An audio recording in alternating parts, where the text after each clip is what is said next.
TG Geeks, episode 382, June 13th, 2022. Is sci-fi entertainment?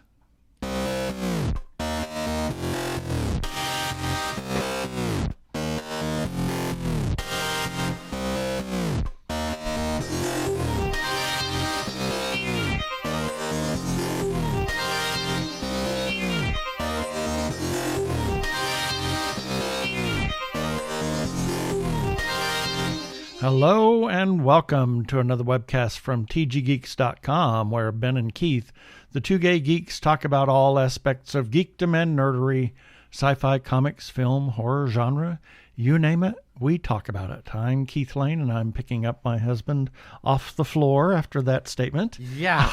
We're coming to you from lovely TG Squared Studios in what am I? I've lost my place. In hotter than it's the surface of the sun, Phoenix, Arizona. My Lord. Yeah, we're hitting the. It's not the dog days of summer. 13 days. No, dog days of summer is August. We're hitting the peak of summer, the early peak. And yes, I'm Ben Raggington, a very shocked Ben Raggington, because I thought I was hearing my parents when you said that. Here in blazing hot Phoenix, Arizona. Let's get on with this episode. Prepare for hyperdrive. Meanwhile, in the Hall of Episodes, the Two Gay Geeks are discussing this. Well, I kind of gave it away a little bit. We're going to talk about sci-fi and some other things in our initial segment. We'll have our birthday shout-outs, our featured podcast of the week. Got some feedback and some regular shout-outs. We got a couple of things in the second segment. I'm sure we'll have time. Weekly recap or wacky weekly recap and our shout out. So let's just get right to it.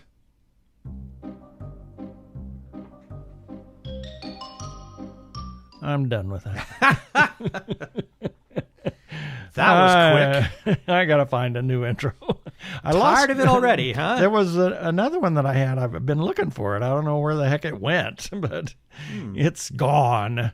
Anyway, as I said, we're going to talk about hard sci-fi versus a fluff sci-fi. And what is that? What is that? Well, first, let's ask the question, what brought this? Well, I know what brought this on, but for the sake of our listeners, all three of you out there, why are we doing this? Well, because we were watching... what were we watching? We're watching Orville. Yes. And it was kind of, there were a couple of things, and I said to myself, oh my gosh, I have to remind myself that this show is... It's not Star Trek. It's not Star Trek. It's not hard sci-fi. It is a lot of tongue-in-cheek. It's fluff. It's entertainment. Exactly. With a sci-fi bent to it, because some of the things that the ships do and some of the things really mess with my OCD of physics and whatnot like that, of being physically correct. We get accustomed to having some of those correct physicsal, shall we say, or something. Wow, I'm trying to wrap my head around that word. Wrap your head around that. The shows that actually have good physics in them and good storytelling that goes along with that, or at least explain why they're bending the physics, the normal physics of the universe. So and then it was just, we kind of went on a kind of a little... couple of minutes we talked about that, and so that kind of spurred this conversation. I think we've just had it. No, I'm kidding. Yeah. I kid. Okay, on to the next. Moving on to the birthday segment. Yes, there we are. So, what makes sci-fi good, and what makes it bad? Well, I think part of it stems from what kind of research is going into the film, or the project. So I think since we're talking about movies and TV shows, let's stick on that vein. you can look at some and see where the production staff or the people who are making this project, where they take the time to actually go in and do the research on whatever it is that they're going to be basing this universe in. And the one that comes immediately to mind is the original film, The Andromeda Strain. Oh my gosh, yes.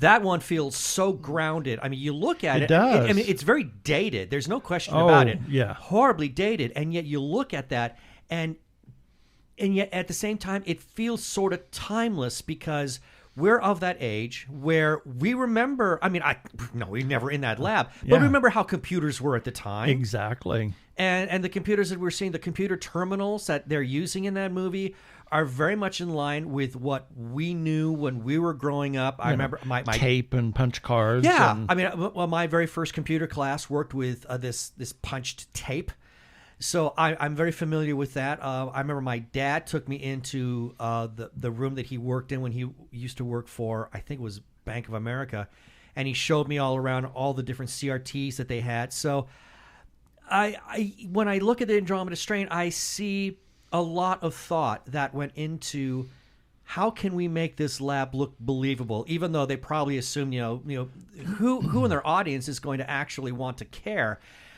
But that didn't stop them. Right. It was a really good sci-fi. And you look at also some of the things that came before. There's The Day the Earth Stood Still is... It kind of bends. It's a little bit. We're but not. It's more of a moral play than it is. It is a morality play, and we're really not seeing a lot in terms of the science fiction. Exactly. I mean, we see the ship land, we see the ship take off. We have no idea what kind of mechanics are involved. The only really big sci-fi element that we see in that movie is Gort. It revolves around Gort, and what Gort is able to do, and bringing Klaatu back to life. So that's the only sci-fi part that we get. Gort. Klaatu Barada Nikto. Yeah. Yes. So we do get a little bit of the sci-fi in that, but you're right. It's more of a morality play. I like to look at some of the Star Trek movies, and one that immediately comes to mind, and I know that among a lot of Star Trek fans this makes me a heretic, and that is Star Trek the Motion Picture. While, it's still using a lot of, the tropes that were built upon in the 60s series, at least it still tries to make an attempt at being very scientifically grounded. Yeah. And a classic scene in there is where they're finally doing an examination of the probe that's now looking at like Ilea. Yeah. And you see how all these small mechanical bits duplicate the human body in a way that they never thought possible. Right. So, but they explain it. Now, is it scientifically possible today? No. But the fact that they even went so far as to try to explain this, I mean, it almost reminds me of like what, Dr. Michio Kaku might say, in terms of his, what science fiction today, might be science fact tomorrow kind of thing. Exactly. So that's what I see. What appears to be magic to us. Yeah, take the Clark axiom. So when I see that, when I see the attempt to explain something and to do it in terms that, okay, they do make sense to our 21st century brain, I mean, I kind of look at that and say, okay, now we're kind of getting into more of the hard sci-fi, but then you look at things like, and I'm going to pull out, probably the greatest of them all in terms of what I would call, actually, I'm going to hold that back. Fluff sci-fi, and that is Orville. Right. Orville is very fluff sci-fi. Oh yeah. With everything that they're doing, especially the first two seasons. But they've kind of ventured off into being less absurd with the humor and also with the science. With the science as well, and they've started to move into more, practical science and practical physics in the show. One show that I think was absolutely wonderful and was plausible and they did a lot of good research. Was the series Fringe? Oh yes. I mean, it brought that fringe, because it's fringe science, and so they were able to bend that because it's not hard science, right? But it has enough of that reality and some practical elements to it that people are actually researching some of this stuff. So I thought Fringe was incredible. They kind of, in later seasons, it was like, holy moly, they've gone way off the deep end. But it did start off very hard, but I think they were kind of like facing the acts of cancellation. So I think maybe they accelerated things a little bit and it got a little out of hand. But yeah, It was a series that did start off really well. But then you look at some others that you kind of, going back to what I would call the soft sci-fi or the fluff sci-fi. Like there was one that just bugged the heck out of me. I'm trying to remember the name of that movie. And I'm really sorry that I don't. It starred Bruce Willis. I don't think it was Armageddon. Armageddon? Yeah, actually, I think it was. Armageddon. Yeah. I'll be sure. Yeah, it is. There is a scene in that. And we also see, I think we see something else also in the James Bond film. Moonraker. Right. And that is what the space shuttles are doing. Right. When they're flying out in space. I mean, they're not cruising space. They're flying like aerodynamic in the atmosphere, like F-16 jet kind of thing. Right. And I watched. I remember the very first time I saw that. And then I met up with. It makes you want to scream at the screen. Oh, come on now! Yeah, I know. I met up with Lee Whiteside not long after I saw that, and I guess he had just seen it. I somewhere we're just reconnecting, and we had both. And I said, they lost me at this moment. And he said, oh yeah, when they flew like an airplane. I went, yeah. I mean, I suppose to the lay person who knows beans from a bucket to science and how a space shuttle will work. Yeah, it looks fantastic on the screen. Oh yeah, I mean that's where that entertainment value comes in, and yes, sci-fi can be entertaining. Of course, it can. But it can also be entertaining without being absurd and breaking the laws of physics. And I think it all depends on how are you packaging your show. I mean, and you realize, okay, now the weird thing about Orville, and this is where you have to kind of keep reminding yourself, is that it does pay homage to Star Trek. I mean, Seth MacFarlane, admittedly, is a ginormous Star Trek geek, so he wanted to create, based on his own sensibilities and humor, he wanted to make his own type of Star Trek. So yeah, you always have to take a step back and say, okay, this is Seth MacFarlane Star Trek. And when you do that, you can look at this and say, that's fine. It's easier when you're going into a project or some sort of product, I should say, that initially you know nothing about. Right. Classic example, Star Wars. The very first time we see Star Wars, we know nothing about this show. And then we finally get to the battle at the Death Star, and it's a dogfight. It's a standard World War II dogfight. Right. It is not grounded in any kind of science. But, I don't care. I don't care. It looks fantastic. Yeah. I mean, and that was the whole purpose. I will never, ever forget sitting on the front row of the Translux Theater in Muskogee, Oklahoma, with my little brother. And the opening scene? The opening scene of Star Wars. Yeah. It's like, oh my God. I know. That really is an OMG moment. It's a life-changing moment. It is a life-changing moment. And I remember my jaw kind of hit the floor. And it's funny now, everything is perspective, because the first time I saw that, it felt like it took 6 minutes for that thing to fly over. I know. It's not even 30 seconds. Will this thing ever end? I mean, yeah, it's only 10 seconds. And I should point out, and that's one of the nice things, and we need to see Spaceballs. At least you need to see it, because there is a really funny moment in Spaceballs where right at the beginning of the movie, Mel Brooks plays a joke on that, and it's hilariously funny. It's one of the funniest moments in the film. But going back to this whole difference, even after Star Trek came about, and the original series, Next Generation, and even the beginnings of Deep Space Nine. I mean, that was the only Star Trek, the only really solid sci-fi science fiction that we had at the time. Right. Then something came along that I think took it a step further and did. What was that?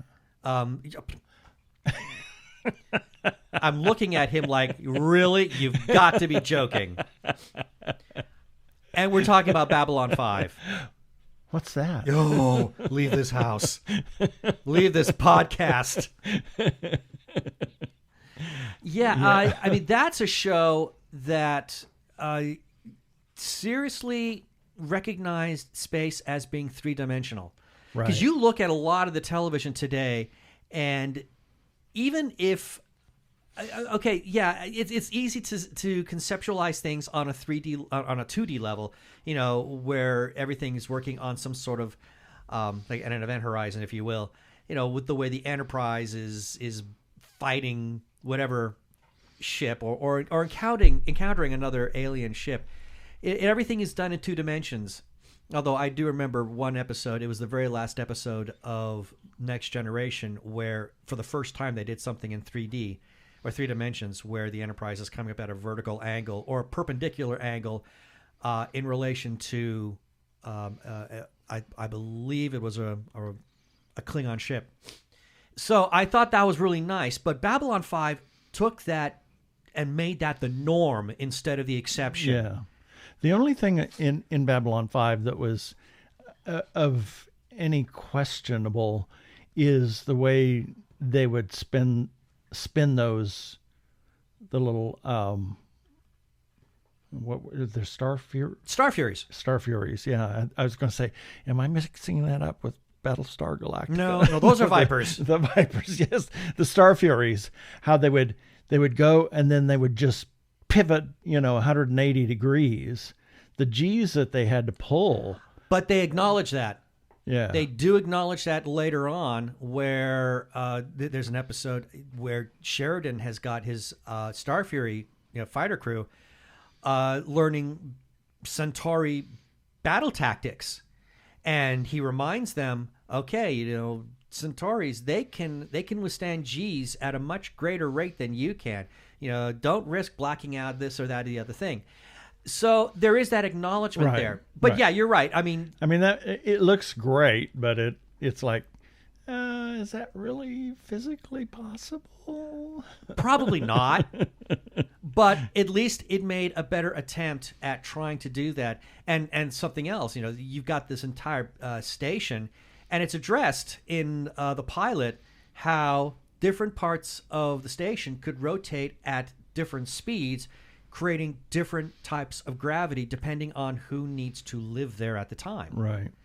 So there was a lot of attempt at working with already established physics and science as we understand it, and then extrapolating from that. So I thought that was a really great thing. I like that a lot. Now, go ahead. I just want to be sure that we talk about Forbidden Planet. Oh, that's pure fluff. It's pure fluff. That is pure fluff. It's such a classic. It's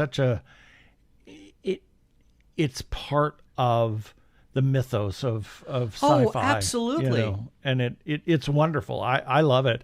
But there is nothing, zero, that is physically possible. I think about how early on, when everybody has to get into these special stasis beams because the ship is about to drop into sublight speed, and someone said, "Do you want to go bouncing through this ride?" And I'm like, man, you guys, I don't know how your anti-inertial devices work on that ship, but yeah, it's highly questionable. But which then brings about what I think is probably the counterpart to that, and that's 2001. Oh my gosh, yes. Which is another unbelievably brilliant brilliant scientific Yeah, film. I mean, it kind of goes off the Oh, deep I think end at it, the it's, end. it's you well, know, well, but- that's something entirely different because Right. we're talking about an alien race that's doing something really right, yeah, but it's going from but hard the sci-fi to first- the philosophical. first- exactly. But yeah, I think Robbie making 47 gallons, all in pint bottles of I whiskey. know. you know? That's a little going too far. So there that's going too far in the fantastical, and then the argument could be made going, excuse me, too far in the hard sci-fi. And this is one of my favorite moments in 2001: A Space Odyssey. Dr. Haywood Floyd has to look at this really detailed manual on how to use their zero-G toilet. Yes. And it's technically sound. You can't although I'm sure we can now. Now that it's in 4K and on our television, because I think I have been able to spot it. But prior to that, I could never read it because it went too fast. And then my best friend, Bill Dara, he gave me a book because he saw that I just became completely enamored with 2001. He gave me a book on the making of it, and there is a beautiful still shot of that sign. And you could read all the nice study and went, oh, bloody hell. They really they got this. Yep. This this is Clark completely. Exactly. This Yeah. is totally Arthur C. Clarke. So there you've got what I think is largely one of the best hard sci-fi films that have ever been made. Right. And then you have folks that are trying to take, some of the hard sci-fi and make entertainment out of it, that it's just stop, please. Can you give me an Just- example? Well, there was, what was Starship Troopers? Oh, yeah, You that know, was such a and- total bastardization of Robert Heinlein's And novel. some of the other, I'm not going to count that. Well, yeah, you're right. Yeah, that was a movie that just really capitalized cheaply on Heinlein's work. But one that is really had caught our attention recently was Asimov's The Foundation. Oh, My God.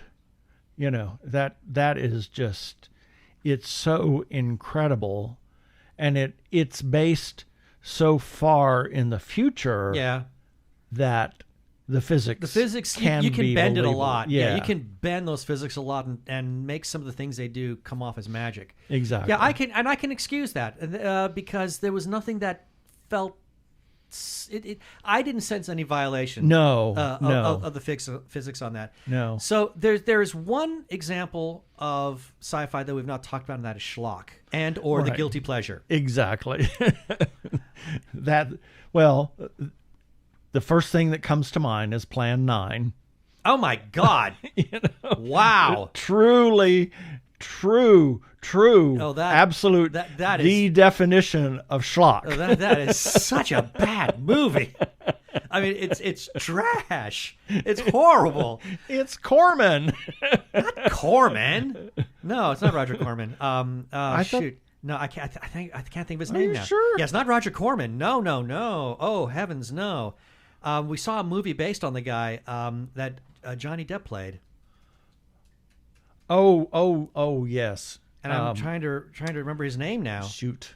Ed Wood. Ed Wood. Yeah, Ed Wood, yes. And he was the king of schlock. Oh, totally. And then there was Corman. Well, then there was Corman. Yeah, but Corman, okay.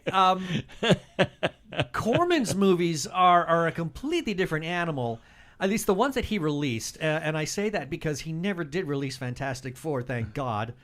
If anybody's seen it, I mean, you can find it in comic book shops. His Fantastic Four is just really dreadfully bad. But I look at some of his other stuff. Well, he did Battle Beyond the Stars, which was his take on The Magnificent Seven. And I remember liking that in the theater, but then you and I watched it some years back, and boy, it did not hold up.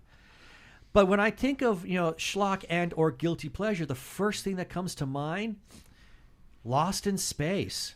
Yeah. And I mean, let's be honest. I mean, that's from a scientific standpoint, that series is garbage. Oh. It has no science. But it was fun. I remember It was for that was the whole a point. specific period of time. Yeah, you did. I remember when I was in junior high, my mom and I had this argument. I wanted to watch Star Trek. it was in syndication, and I wanted to set aside some time that I could watch it. And she says, "Oh, it's an awful show. It has no imagination." And I said, "What?" And she said, "At least Lost in Space has imagination." And I mentioned that to another friend of mine in class one time, and he says, "Yeah, Lost in Space does have imagination. Too much." Yeah. And I thought, well put. I was just looking up Roger Corman's IMDb. Oh, please. 515 producer credit. Yeah, he worked on like 6 movies a year. And it shows. It shows because they're all awful. They're terrible. I mean, although Monster from the Ocean Floor. Well, if you The Beast with a Million Eyes. Yeah. If you want to see a fun one, though, I mean, and this Attack of the Crab Monsters. Oh God! No, if the best Corman movie ever made, Death Race 2000. Oh my God, with David Carradine, Teenage Caveman. Yeah, he's. You remember the documentary that we accidentally became cameos in, Surviving of the Film Freaks. Yeah. Roger Corman. I mean, he is that. He became like that godfather to that generation of people that were selling direct to video. And this, here's something else. Not to go down too much of a rabbit hole, but remember, the wonderful Blockbuster days. I could go into a Blockbuster video and see some of just a whole shelf on the back wall. Of course, with all the hidden in the corner with half of the lights had burned out. The schlockiest sci-fi movies imaginable, and I watched them because because at the time, cinema was not really in our favor in terms of pop culture. So I was looking for anything I could get my hands on, and boy, there was some really schlocky stuff that was coming out then. Yeah. But I suppose calling them a guilty pleasure is okay because some of them were just lots of fun to watch. They were bad. Plan 9 is one of them. I mean, it is a very, truly awful film, and yet there's something gleeful. You can get this sense of almost sick enjoyment watching it. Yeah, I mean, well, and it was also. It has a bit of a mystique in that it was Bela Lugosi's last film. Yeah, it has that. And because he and Ed Wood were close friends. Yeah. And he gave Bela the job because Bela was washed out. Yeah, he was always looking for a job. Well, yeah, Bela was washed out. He was homeless. He needed something to do. Ed Wood loved him as Dracula, so of course he kept giving Bela a job, and I think a classic. If you really want to know how much Ed Wood cared about Bela Lugosi, take a look at the movie Ed Wood. That's a Tim Burton film. Watch the movie Ed Wood with Johnny Depp and Martin Landau, who won the Academy Award as playing Bela. It's a brilliant film. I mean, it has its own brand of silliness, but it is a brilliant film. I'm trying to think if there's any other schlocky. I mean, I suppose anything that's Irwin Allen in terms of television would be schlock. Yeah, but schlock entertainment in the sense, I mean, and there's it's not a huge difference, but the schlock that is just holy moly, that is 2 hours or 97 minutes that I will never get back. Yeah. If it was that long, 89 minutes, it was probably the longest of some of those schlocky things. But then there was schlocky entertainment of television. Yeah. And that was the, Voyage to the Bottom of the Sea and Lost in Space and Land of the Giants and Time Tunnel and everything Irwin Allen did. I think those are the 4 big ones that I can recall. Can't think of any others that he did. Oh, there was one that I was thinking of, and it's gone out of my brain. Well, I'd be interested to know. But yeah, so what's the moral of this segment? That there's something for everybody? There's something for everybody. Just, watch what you want to watch. Yeah. I mean, there is no judgment. I mean, we call it schlock and we say, oh my God, that's an absolutely horrible movie. But there may be something that you like about. Maybe you love Plan 9. It's an okay film. Maybe I don't you mind love watching. The Last Jedi. Or whatever, There's so many. There is different. There's a wide spectrum of anything, of things that fall into the sci-fi / speculative fiction net that is out there, and some of it is, I'm thinking of iRobot, which as a book was really great, grounded sci-fi, but as a movie was more of an adventure flick, and yet but it was entertaining. It was entertaining. It was a fairly decent film. It was not bad. I actually enjoyed it. I mean, I accepted it for what it is. Yeah. And that's sometimes, I guess that's the moral of this segment, is going back to our conversation last night. Sometimes you have to stop and you have to say, okay, I accept this as entertainment, not hard sci-fi. Yeah.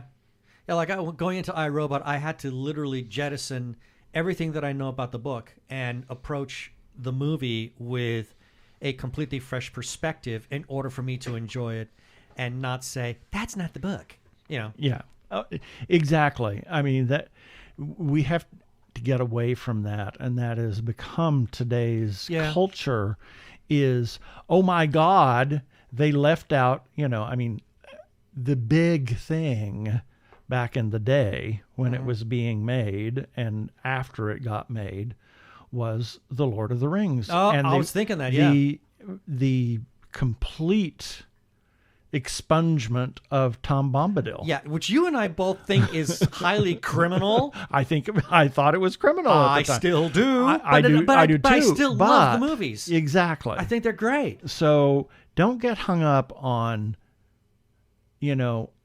sometimes you can, and I understand being hung up on, that is not the book, Yeah. The only time that I would agree with that as being a total, departure is if the name only was the part of the book that they used and everything else they jettisoned. Exactly. I got 3 words for you: Ready Player One. Well, it bore little to no resemblance. I mean, except maybe in names only. Yeah, well, I mean, it was reasonable. I mean, it was, but I hated it. Watch what you want. Let us know what you think is good sci-fi, hard sci-fi, what you think is schlock, what you think is entertainment. Arkle, that's you. And what are your guilty pleasures? Oh, I want to know Arkle's guilty pleasures. Yeah. I desperately, because that should be entertaining. Black Hole is yours. Yeah, that is a movie that is just trash. Thank you for reminding me of that one.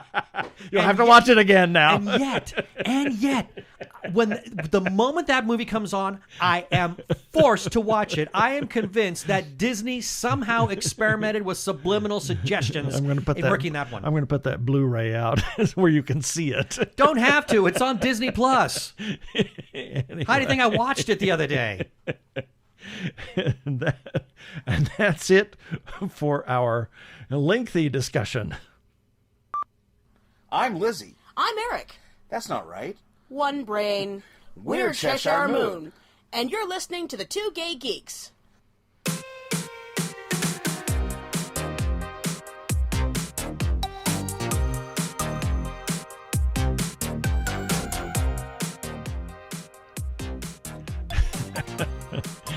And here's a few selected birthdays for June 13th through June 19th, 2022. June 13th, Paul Lind. I think we just talked about him the other day. Yeah. Feels like it. There's a lot of people on here we just talked about the other day. But Go ahead, tell the story. Oh, my God. You've told the story. I've told it 1,000 times. I'm going to tell it again. So a good friend of ours who lives in Southern California, and he lived at the time in the West Hollywood area, he had just left a restaurant, and he was crossing the street, and right across the street was this grocery store, and there's this limo that was parked there, and someone's carrying out all these cases of cat food, and then out comes just sashaying away Paul Lynn. In a caftan. And Paul and our friend Al, they just kind of like stop and look at each other, eyes meet, and Paul then just finally says, "I have to feed the kitties." and then many years later, I'm listening to the Frank DeCaro show on Sirius XM, and he's just like, call up, tell us, share stories, blah blah blah. And so I call in with the Paul Lynn story, and Frank said, "I need that to be true."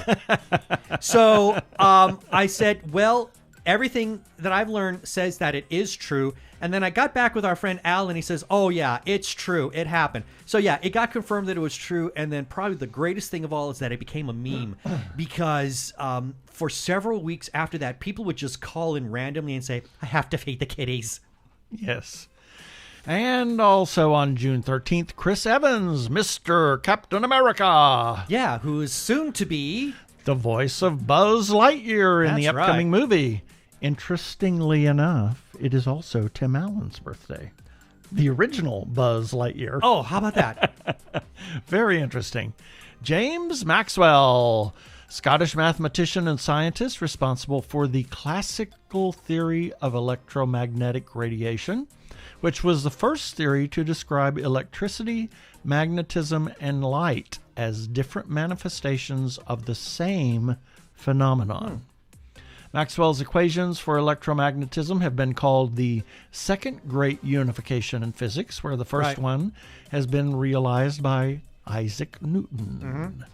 And then we have a good friend of ours, Joshua Bortz. A highly talented man who I still say he directed the production of Barbara of Seville. He produces Barbara Seville's show? No. Arizona Opera's production of The Barber of Seville. I see. Not Barbara Not Seville. Barbara Seville, The Barber of Seville. And it was the best production I had ever seen of that opera. Yes. June 14th, Harry Turtledove, who we met at CocoCon a couple of years ago, is an American author who is best known for his work in the genres of alternate history, historical fiction, fantasy, science fiction, and mystery fiction. He is a student of history and completed his Ph.D. in Byzantine history. Oh, my. His dissertation was on the period of 565 to 582 A.D. He lives in Southern California. Burl Ives, most known as Sam the Snowman in Rudolph and the Bullies of Christmastown. That's right. And he was very liberal when it was not fashionable to be liberal in Hollywood. Indeed. Yes. And was the visual inspiration for Hector Hammond, archenemy of the Green Lantern. I didn't know that. Yeah. Huh. And then we have my cousin, Kathy Rippey Falconberry. Happy birthday, Kathy.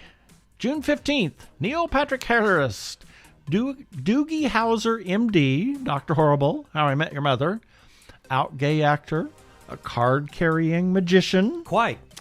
And he and his husband, David Burtka, have 2 children. He's really made quite a name for himself, and I think he helped shatter that ceiling for a lot of actors that are afraid to come out. Yeah, exactly. By showing, I still have a career. Exactly.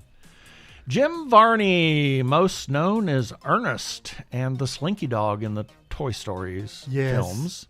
He started doing Ernest for Kentucky's Beach Bend Raceway. No. way back. Died at the age of 50 of lung cancer. I know, because he was a smoker. Oh, my God. But didn't he started getting used for a commercial That got played nationwide. Oh my gosh. It was an insurance commercial? Oh, he did so many different commercials for different brands and you're always he seeing did things Kroger from commercials. He did. but those Kroger that's kind of a regional thing. There was one that was you saw it everywhere, and I think it was for an insurance company. I want to say. Who knows? And he's always like breaking things in Vern's house. Oh, I don't know. And then we have friend of ours, Matt Chesson. Happy birthday. June 16th, Vilmos Zsigmond, cinematographer for Close Encounters of the Third Kind. Oh, great. Witches of movie. Eastwick. And he escaped from Hungary during the Soviet invasion in 1956 and had filmed some of the invasion and was sold that to like CBS or NBC, something like that. Wow. Irving Penn was an American photographer known for his fashion photography, portraits, and still lifes. Penn's career included work at Vogue magazine and independent advertising work for clients such as Issey Miyake and Clinique. His work has been exhibited internationally and continues to inform the art of photography. He photographed many high-profile individuals such as Martha Graham, Igor Stravinsky, Pablo Picasso, and Georgia O'Keeffe, which is interesting because O'Keeffe was primarily Alfred Stieglitz's model of choice. And he was pretty protective of her. Okay. Then we have a friend of ours, Jim Johnson and Helen Massey. June 17th, Barry Manilow, Saint Barry of the LGBTQ community, started his career as a jingle man. Yeah. Writing jingles for commercials. If you get his double live album, Barry Manilow Live, there's a whole segment where he strings all of his commercial jingles together, and it's a really trashy medley that he's proud to perform, and includes Dr. Pepper, McDonald's, so many others I can't think of right now, but those like you deserve a break today at McDonald's. That is Barry. Wow.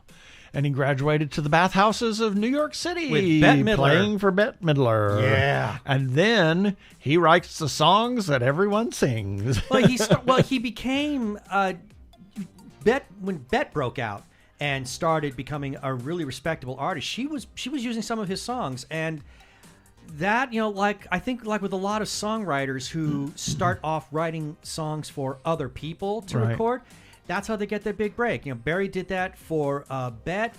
John Denver did that for Peter, Paul, and Mary, and a couple of other people. So it's just the natural start to things. Bruce Springsteen, he wrote Pink Cadillac. Oh my God! Yeah, no, but among other things, he wrote a number. Blinded by the Light. Yeah. For Manfred Mann. Yeah, that was his.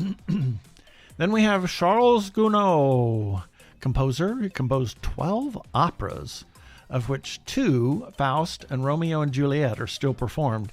He was an influence on Massenet, Gabriel Fauré, and Claude Debussy. Igor Stravinsky, Russian composer, pianist, and conductor, later of French from 1934 and American from 1945 citizenship. He is widely considered one of the most important and influential composers of the 20th century and a pivotal figure in modernist music. The 3 ballets he composed for Sergei Diaghilev are some of my favorite works. That was The Firebird, Petrushka, and The Rite of Spring. I love The Firebird, and I remember I sang something, a piece of his. It was do you remember the Psalms, Symphony of Psalms. Symphony of Psalms? Yep. When we performed that with the Phoenix Symphony Orchestra and Chorus, little did I know that his granddaughter was in the audience. Oh my gosh. I didn't know. I had no idea. None of us knew until after the fact. And our chorus master, who also directed the concert or conducted it, he came up and says, "Well, did you know?" And I'm glad I didn't know, because I think I would have seized up. You were peed on yourself. Yeah. And then friend of mine from high school, Susan Wilson Gaddy. June 18th, Paul McCartney, Sir Paul of the Four Beagles. The Beagles. Woof. The Beatles. They don't make a sound. Yes. Still making music and touring, has been the bearer of the torch, or the torchbearer for the Beatles in attempting to keep their catalog together. Yeah. And, keep it from harm, shall we say, by people abusing it. Yeah, that whole thing with Michael Jackson was such a nightmare for him. Yep. And then Delia Smith as an English cook and television presenter, known for teaching basic cookery skills in a no-nonsense style. One of the best-known celebrity chefs in British popular culture, Smith has influenced viewers to become more culinarily adventurous. Geraldine Granger, the vicar of Dibley, refers to her as Saint Delia. Yes. I thought the name was familiar. Yes. Carol Kane, actress, Liar! crazy woman. I love her. She usually plays characters that are just slightly off-kilter. Only slide. She's great in Scrooged. I mean, she steals the she show. steals the movie. Bill Murray. I remember seeing Bill Murray on Letterman when Scrooge was about to come out. And Letterman says, "Oh, Carol Kane," and Murray says, "Yeah, I think I may need to recut the film. She's getting more laughs than I am." June 19th, Ann Wilson, American musician, best known as the lead singer and songwriter of the rock band Heart. Wilson has been a member of Heart since the 1970s. Her younger sister Nancy is also a member of the band, the first hard rock band fronted by women. Yeah. Heart released numerous albums throughout the late 70s and 80s. The albums Dreamboat Annie, Little Queen generated chart singles such as Magic Man, Crazy on You, and Barracuda. Yeah. Yes. Heart. Yeah. That high harmonic. Heart has sold over 35 million records worldwide and has placed top 10 albums in the Billboard 200 in the 70s, 80s, 90s, and 2010s. Yeah. She's And they ranked- reinvent themselves, which I like. Oh, yeah. She's ranked number 78 in the Hit Parader's 2006 list of greatest heavy metal vocalists of all time. She's actually a good guitarist, as we saw. We just ran across. That's Nancy. Yeah, that was Nancy. Oh, was that Nancy? That's Nancy. Okay. Yeah, Nancy's Yeah. a fantastic guitarist. And they were inducted in the Rock Hall of Fame. Wilson possesses a lyric soprano vocal range, and she is known for her operatic abilities. Oh, she's quite good. I seem to recall Heart performed when Zeppelin was being recognized. The presidential. Every year there was this award ceremony. The Medal of Freedom. I don't know if it's the Medal of Freedom, but they recognize great artists that have contributed. And Zeppelin was being recognized, and Heart performed "Stairway to Heaven." And did such a phenomenal job singing it that it made Robert Plant cry. Wow, that's cool. Then we have Lester Flatt. He was an American bluegrass guitarist and mandolinist, best known for his collaboration with banjo picker Earl Scruggs in the Foggy Mountain Boys, popularly known as Flatt and Scruggs. Flatt's career spanned multiple decades, including, oh my gosh. Lost your voice there. Yeah, including multiple solo and collaboration works exclusive of Scruggs. He first reached a mainstream audience through his performance of The Ballad of Jed Clampett. Okay. And To if the anybody theme wants to know of what that is, watch the Beverly Hillbillies. in the 60s. And over their 20-year association, Flatt and Scruggs recorded over 50 albums and 75 singles. Wow. And Earl Scruggs was probably one of the best banjo players of all time. I know there was a time And where bluegrass kind of became really very mainstream. Yeah. And I'm wondering if that was because of them. Probably, and in the 60s, and he developed the three-finger picking. Oh, With really? the thumb and three-finger picking. It's known as the Scruggs method. That's what I was taught when I was first learning to play the banjo. Yep. I had no idea. Yeah. And then we have Isabel Drian, Katka Bullers-Krasal, and Stephanie Blythe, who's our friend of ours. She is a friend on Facebook. Yes. She's awesome. Happy birthday, and that's it for the birthdays this time.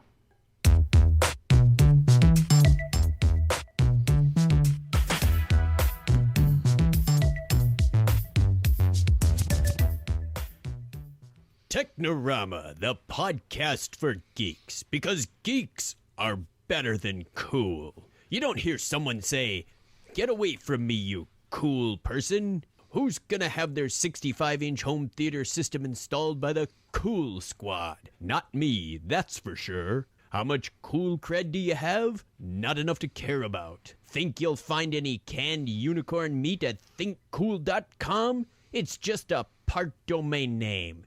They don't even have roadkill in a paper cup. That's why you need to start listening to Technorama, because that's what geeks do. Go to chuckchat.com and listen to Technorama before you turn cool.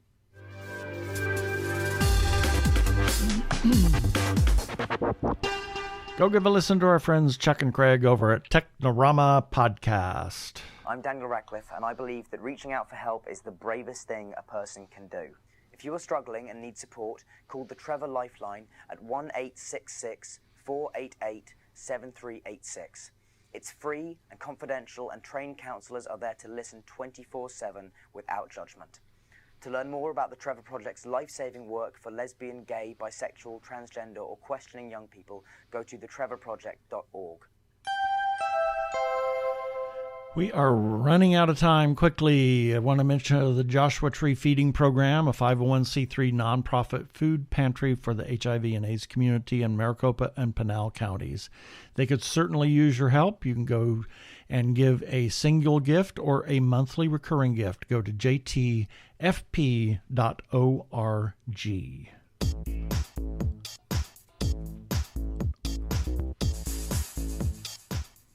Okay, it's time for our feedback, and we're only going to do one because we are so running out of time. And this is regarding TG Geeks episode number 380. This is a comment that we got from Arkle, who I made reference to earlier. And he simply says, you know, of all the sci-fi dystopian novels that people will say we're heading towards, one that does not get referenced enough is Remake by Connie Willis. And boy, that Stan Lee story really highlights how close we are to the world. The Stan Lee story that we were talking about how you could, you know, how Disney's going to be using his likeness in future works. Stanley who? Soon, no movies will ever be made. People will be going to the theaters to see Raiders of the Lost Ark with Cary Grant and Audrey Hepburn as Indy and Marion. Oh, my God. I would love to see that, just because I think it would be funny. And that is our feedback. You can leave a comment on our Facebook page or our Twitter, Instagram, or any place else you can find us. We also have a listener feedback line you can call, leave us a voicemail. We'll play it on air. You can call 469-TG Geeks. That is 469-844-3357. And as always, please play nice.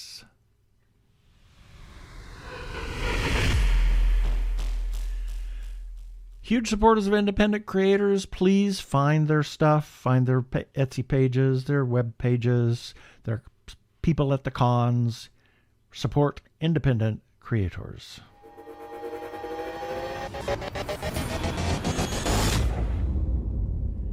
If you are trans or are questioning your gender identity, and if you are in crisis or are feeling isolated and need someone to talk to, or you know of someone in a similar situation, there is a special hotline just for you.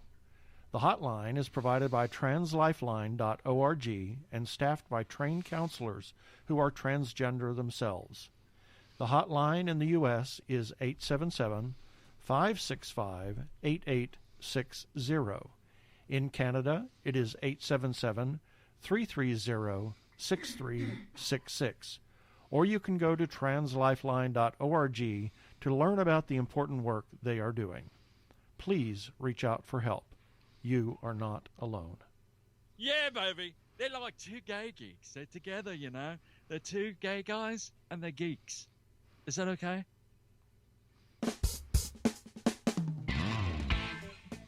Well, we have no time in the second segment. I do want to say one thing. It's interesting that the last episode of The Offer is on June... is it June 16th? I think you said yes the other night. It's Joe Colombo's birthday. Right, who is a key figure in getting The Godfather made.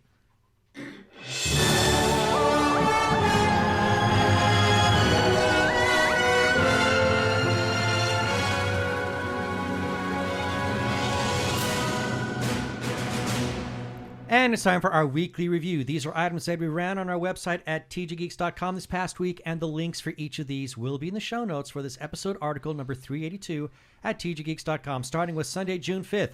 Nerdy Chupacabras number 103. On Monday the 6th, TG Geeks Webcast episode number 381. On Tuesday the 7th, Our Dad Danielle to premiere at Dances with Films during Pride Month. On Wednesday the 8th, Andrea's Angle, The Phantom of the Open. Whimsical and hopeful. That's a movie I really want to see. On Thursday the 9th, Andrea's Angle, Jurassic World Dominion. Entertaining, but repetitive. On Friday the 10th, Hamish Downey's new sushi number 125, Morsels of News from Japan and Beyond. And we close off the week, June 11th, Disney Plus releases documentary Beyond Infinity, Buzz and the Journey to Lightyear.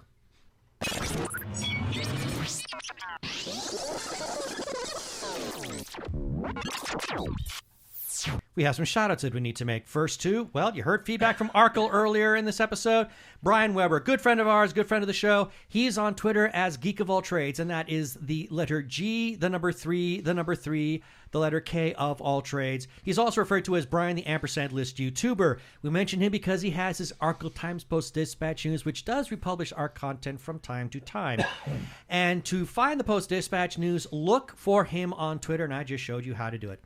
Also, while you're looking for all things Arkle, go to his YouTube channel, youtube.com/Arkle Studios.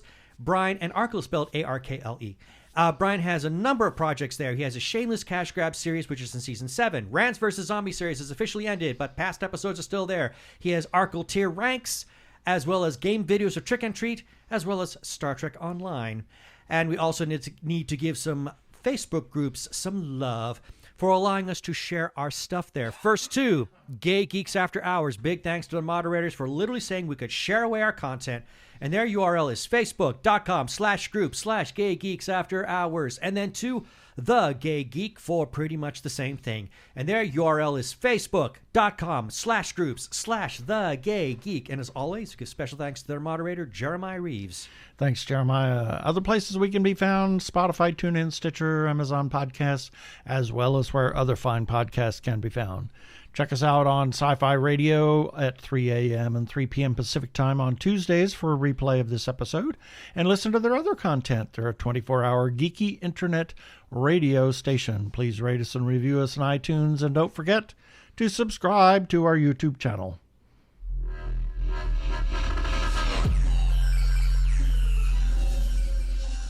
And that should do it for this episode of TG Geeks Webcast. Be sure to check out the article for this webcast episode. We'll have several links on the page of things we talked about. And remember, you can comment on our Facebook page or our website, tggeeks.com. Or you can leave us a voicemail at 469-TG-GEEKS. That is 469-844-3357 from TG Squared Studios. I'm Keith Lane. Thanks for listening. Please be kind to yourself and those around you. Stay safe. Wear a mask. They work. Get vaccinated. Peace. Cheers.